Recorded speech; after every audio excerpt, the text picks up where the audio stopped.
Hey there, good morning students. This is मान Singh Yadav here. आज हम डिस्कस करने वाले हैं क्लास 9th के साइंस सब्जेक्ट के बारे में। जैसा कि आपको पता है केमिस्ट्री हमारा चल रहा है फर्स्ट चैप्टर। अगर हम बात करें केमिस्ट्री फर्स्ट चैप्टर की तो उसमें हम आपको पढ़ा रहे हैं मैटर्स इन आवर सराउंडिंग्स, हमारे आसपास के पदार्थ।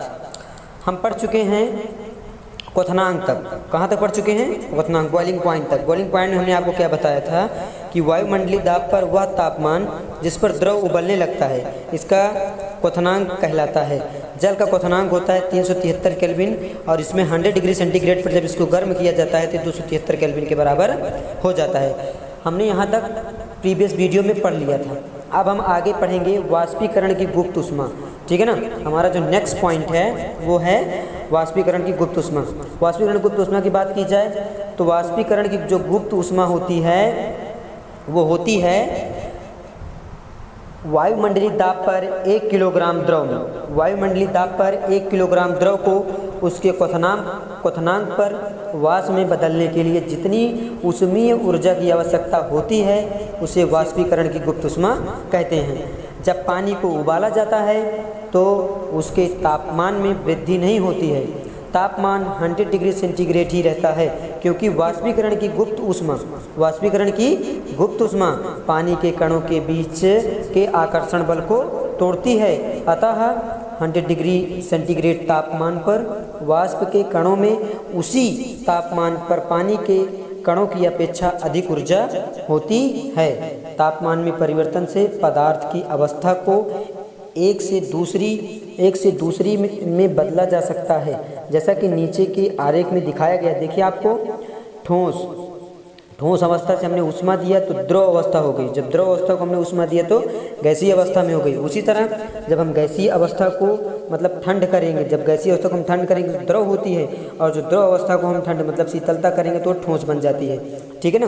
अब हम पढ़ेंगे ऊर्ध्वपातन, सब्लिमेशन जिसे कहते हैं। कुछ ऐसे पदार्थ हैं जो द्रव अवस्था में परिवर्तित हुए बिना ठोस अवस्था से सीधे गैस अवस्था में परिवर्तित हो जाते हैं या वापस ठोस में बदल जाते हैं। इस प्रक्रिया को ऊर्ध्वपातन कहते हैं। उदाहरण के थ्रू हम समझने की कोशिश करते हैं। देखिए क्या है, थोड़ा सा कपूर या अमोनियम क्लोराइड लेकर इसका चूर्ण करके चीनी की प्याली में डालिए। क्या करेंगे? थोड़ा सा हम कपूर लेंगे और अमोनियम क्लोराइड लेकर इसका चूर्ण करके चीनी की प्याली में डालेंगे। ठीक है ना? चीनी की प्याली पर कीप की उल्टा करके रखेंगे। कीप क्या करेंगे? हम उल्टा करके रखेंगे। ठीक है ना? कीप के सिरे पर रुई की डॉट दीजिए, मतलब रुई की डॉट हम लगा देंगे। धीरे धीरे गर्म करेंगे। ठीक है ना? हम देखेंगे कि कपूर या जो अमोनियम क्लोराइड है ठोस से गैसीय अवस्था में बदल जाता है। कीप की भीतरी दीवारों पर पदार्थ के वाष्प संघनित होते हैं। देखिए जैसा कि आपको चित्र के थ्रू समझाया गया है, वाष्प व अमोनियम क्लोराइड इसमें अंदर डाला गया है, रुई का टुकड़ा ऊपर लगाया गया है, उल्टा रखा हुआ कीप है पूरा ये। ठीक है ना? ठोस तथा अमोनियम क्लोराइड इसके अंदर जा रहा है, चीनी मिट्टी की प्याली है ये, और नीचे क्या है? बर्नर लगा हुआ है। ठीक है ना? अब हम आगे पढ़ेंगे दाब परिवर्तन पर प्रभाव। नंबर सेकंड क्या है? दाब परिवर्तन पर प्रभाव। यदि हम सिलेंडर में गैस लेकर उसे तापमान घटाने पर संपीड़ित करें तो कणों के बीच की दूरी कम हो जाएगी और गैस द्रव में बदल जाएगी। जैसे देखिए, दाब बढ़ाना प्लस ताप घटाना इज इक्वल टू क्या हो जाएगा? गैस को द्रव में बदलना। मतलब दाब को बढ़ाएंगे, तापमान को घटाएंगे तो गैस को द्रव में हम बदल लेंगे। ठीक है ना? ज़्यादा दाब बढ़ाने से गैस के कण नज़दीक आ जाते हैं। अगर हम ज़्यादा दाब बढ़ाते हैं तो क्या होता है? गैस के कण जो होते हैं वो नज़दीक आ जाते हैं। देखिए चित्र के थ्रू आपको देखिए पिस्टन है एक, और इसके पीछे पिस्टन डाला गया, एक सिलेंडर है। ठीक है ना? फिर दूसरे में देखिए पिस्टन सिलेंडर डाला गया है। फिर देखिए जब पिस्टन को और दबाया गया है तो देखिए जो इसके कण हैं, छोटे छोटे कण जो हैं वो एकदम पास आ गए हैं। ठीक है ना? उदाहरण के थ्रू समझाते हैं आपको। Solid carbon dioxide, dry ice मतलब सूखी जो बर्फ होती है को वापस गैसीय CO2 कार्बन डाइऑक्साइड में बदला जा सकता है बिना द्रव अवस्था में बदले। इसके लिए दाब को घटाकर 1 एटमॉस्फियर तक करना होता है। दाब और तापमान के प्रभाव से पदार्थों की तीनों अवस्थाओं का अंतरा रूपांतरण इस प्रकार है। देखिए, ठोस, ठोस से जब हम इसका संलग्न करेंगे तो द्रव, द्रव से जब वाष्पीकरण करेंगे तो गैस, ठीक है ना। गैस से जब निक्षेपण करते हैं तो ठोस बनता है। इसी तरह सेम टू सेम हम आपको दिखाते हैं, ठोस को जब जब ठोस का इधर गैस से, देखिए गैस का जब संघनन किए तो द्रव बना। अब द्रव का जो जमना हुआ वो ठोस बन जाता है, ठीक है ना। ठोस से जो गैस बनता है उसे ऊर्ध्वपातन कहते हैं, ठीक है ना। कुछ क्वेश्चन के थ्रू अब हम समझने की कोशिश करते हैं। जैसे लिखा है, निम्नलिखित तापमान को सेल्सियस में बदलिए।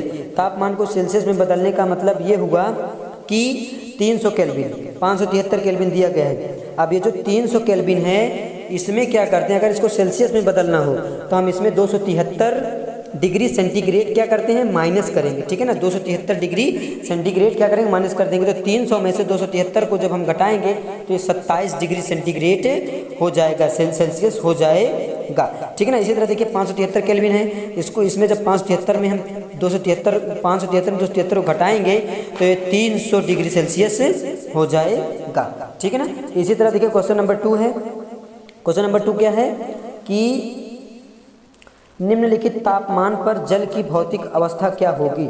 मतलब जल की भौतिक अवस्था पूछा है, मतलब 25 डिग्री सेल्सियस और 100 डिग्री सेल्सियस पर पूछा है। 250 डिग्री सेल्सियस और 100 डिग्री सेल्सियस पूछा है। तो 250 डिग्री सेल्सियस तापमान पर जल की भौतिक अवस्था गैसीय वाष्प की होनी चाहिए और 100 डिग्री सेल्सियस पर जल, द्रव एवं गैस दोनों अवस्थाओं में होगा, ठीक है ना। अब क्वेश्चन नंबर 3 है, किसी भी पदार्थ की अवस्था परिवर्तन के दौरान तापमान स्थिर क्यों रहता है। तो इसका आंसर होगा, किसी भी पदार्थ की अवस्था परिवर्तन के दौरान तापमान स्थिर रहता है क्योंकि अवस्था परिवर्तन के समय पदार्थ को दी जाने वाली ऊष्मा उसके कणों के आकर्षण बल को कम करने में उपयोग हो जाती है। एक बार फिर से देखेंगे, किसी भी पदार्थ की अवस्था परिवर्तन के दौरान तापमान स्थिर क्यों रहता है। तो किसी भी पदार्थ की अवस्था परिवर्तन के दौरान तापमान स्थिर रहता है क्योंकि अवस्था परिवर्तन के समय पदार्थ को दी जाने वाली ऊष्मा उसके कणों के आकर्षण बल को कम करने में उपयोगी हो जाती है, ठीक है ना। अब देखिए क्वेश्चन नंबर 4 है, वायुमंडलीय गैसों को द्रव में परिवर्तित करने के लिए कोई विधि सुझाइए। मतलब ये पूछ रहा है कि वायुमंडलीय जो गैस होती है उसको द्रव में कैसे परिवर्तित किया जाए। तो देखिए, वायुमंडलीय गैस को किसी बंद बर्तन में भरकर उनका दाब क्या करें, बढ़ाकर और तापमान घटाकर द्रव में परिवर्तित किया जा सकता है। जैसे कि हमने आपको पीछे पढ़ाया है कि वायुमंडलीय गैस को क्या करेंगे, हम एक किसी बंद बर्तन में भर देंगे, ठीक है ना। फिर दाब बढ़ा देंगे और तापमान क्या करेंगे, घटा देंगे, ठीक है ना। तो द्रव किस में परिवर्तित हो जाएगा, गैस किस में परिवर्तित हो जाएगा, द्रव में परिवर्तित हो जाएगा। अब हम पढ़ते हैं वाष्पीकरण, ठीक है ना। वाष्पीकरण मतलब इक्वेशन जो होता है, एक ऐसी सतही प्रक्रिया जिसमें द्रव पदार्थों में सतह के कण क्वथनांक से नीचे किसी भी तापमान पर वाष्प में बदलने लगते हैं, ऐसी प्रक्रिया को वाष्पीकरण कहते हैं। देखिए एक बार फिर से देखते हैं इसकी डेफिनेशन, मोस्ट इंपॉर्टेंट डेफिनेशन सही है, आप इनको बार बार पढ़ने की कोशिश कीजिए, ठीक है। देखिए क्या लिखा है, एक ऐसी सतही प्रक्रिया जिसमें द्रव पदार्थों में सतह के कण क्वथनांक से नीचे किसी भी तापमान पर वाष्प में बदलने लगते हैं। मतलब द्रव जो होता है वो किस में बदलने लगे, वाष्प में बदलने लगे, तो वही क्या कहलाता है, वाष्पीकरण कहलाता है। सतह पर उपस्थित कणों में उच्च गतिज ऊर्जा के कारण वे अन्य कणों के आकर्षण बल से मुक्त हो जाते हैं और इसी कारण से वाष्प में बदल जाते हैं। वाष्पीकरण को प्रभावित करने वाले कारक, वाष्पीकरण को कौन कौन प्रभावित करता है। देखिए नंबर फर्स्ट पॉइंट है सतह क्षेत्र बढ़ने पर। सतह क्षेत्र बढ़ने पर क्या होता है, अब हम जानते हैं कि वाष्पीकरण एक सतही प्रक्रिया है, सतही क्षेत्र बढ़ने पर वाष्पीकरण की दर भी बढ़ जाती है। जैसे कपड़े सुखाने के लिए हम उन्हें फैला देते हैं, तो क्या होती है कि जब हम क्या करेंगे, उसको फैलाएंगे, ठीक है ना। जब कपड़े को हम फैला देते हैं तो सूख जाता है, तो उसमें क्या होता है कि सतही क्षेत्र बढ़ जाती है, तो वाष्पीकरण क्या हो जाता है, उसको प्रभावित कर देता है। वाष्पीकरण क्या कर देता है, प्रभावित कर देता है। तापमान में वृद्धि, तापमान बढ़ने पर अधिक कणों को पर्याप्त गतिज ऊर्जा मिलती है जिससे वे वाष्पीकृत हो जाते हैं, ठीक है ना। जब तापमान आप बढ़ा देते हैं, सपोज दैट कपड़े, या आप सपोज करिए आप कपड़े टांग देते हैं, फैलाकर कपड़ा आप टांग दिए, तो उसका क्या होता है, उस पर टेम्परेचर पड़ता है, तापमान जब बढ़ता है तो क्या होता है, वाष्पीकरण की जो क्रिया होती है वो खत्म हो जाती है, ठीक है ना। आर्द्रता में कमी। अब देखिए आर्द्रता क्या होती है, वायु में विद्यमान जल वाष्प की मात्रा को आर्द्रता कहते हैं। मतलब जो कि वायु में जो वायु में जलवाष्प रहता है उसी को हम क्या कहते हैं, आर्द्रता कहते हैं। ठीक है ना। किसी निश्चित तापमान पर हमारे आसपास की वायु में एक निश्चित मात्रा में ही जलवाष्प होता है। जब वायु में जल कणों की मात्रा पहले से ही अधिक होगी तो वाष्पीकरण की दर घट जाएगी। सिंपल सी बात है यहाँ पर तो देखिए आपको बस थोड़ा सा समझने की जरूरत है। किसी निश्चित तापमान पर मान लीजिए कोई टेम्परेचर आपको एक निश्चित दिया जा रहा है, हमारे आसपास की वायु को एक निश्चित मात्रा में जल वाष्प होता है। ठीक है ना। जब वायु में जल के कणों की मात्रा पहले से अधिक होगी तो वाष्पीकरण क्या होगा, वाष्पीकरण की दर जो है वो घट जाएगी। ठीक है ना। फिर वायु की गति में वृद्धि। हम जानते हैं कि तेज वायु में कपड़े जल्दी सूख जाते हैं। वायु के तेज होने से जल वाष्प के कण वायु के साथ उड़ जाते हैं, जिससे आसपास के जल वाष्प की मात्रा घट जाती है। ठीक है ना। अब हमारा नेक्स्ट जो है वो क्या है, नेक्स्ट पॉइंट, वाष्पीकरण के कारण शीतलता कैसे होती है। ठीक है ना। एक एक क्वेश्चन जो कि मैं आपको यहाँ पर पढ़ा रहा हूँ आप उनको अच्छे से ध्यान देना, क्योंकि जो चीज़ें ये चल रही हैं ना ये मोस्ट इंपॉर्टेंट है। इस चैप्टर का जो बेस होता है वो यही है, इन्हीं चीज़ों को हमको समझना है, इन्हीं चीज़ों को हमको लेकर चलना है। देखिए अब नेक्स्ट क्वेश्चन क्या पूछा है, क्वेश्चन ये पूछ रहा है कि वाष्पीकरण के कारण शीतलता कैसे होती है।